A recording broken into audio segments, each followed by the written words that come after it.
saving your progress with a 960 grid file, tips, and a few tricks.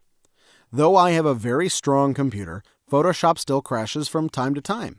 Most of the issues happen when updating drivers, for example, for my video card.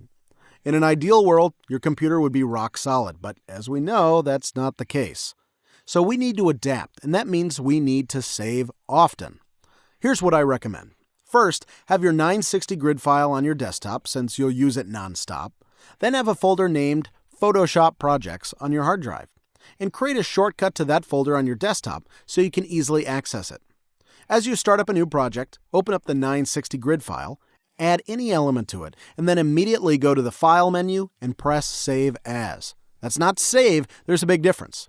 If you use save, you'll overwrite your 960 grid file, and the next time you want to use it, you can't, since it will have all the layers you made for another project. So after you made a couple of items on your canvas, be sure to use Save As and save your progress in the Photoshop Projects folder on your hard drive. After you do that, constantly hit Ctrl-S every few minutes, even though CS6 has an autosave function every 5 minutes.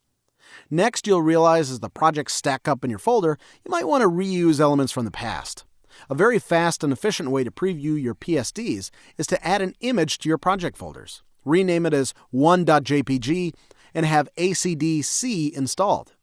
ACDC is a very popular image viewer, and it has a free version.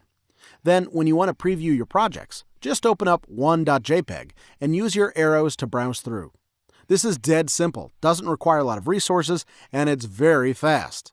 Another thing I recommend is you create another folder inside Photoshop Projects named Resources, or, something like that. Here you should stockpile all sorts of stock photos, icon sets, textures, and so forth when you need something. You could just look through this folder instead of browsing on the web.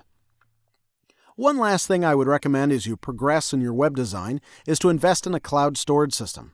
I use Google Drive, for example. What this does is it uploads your files to the internet and keeps them safe in case your hard drive dies, for example. It's also nice if you're working on different computers. Imagine if I were to lose 500 PSDs and tens of gigabytes of resources I've collected over the years. What would be the financial loss of that? Awesome. So I pay $10 every month for this service, and I strongly recommend it as you go along.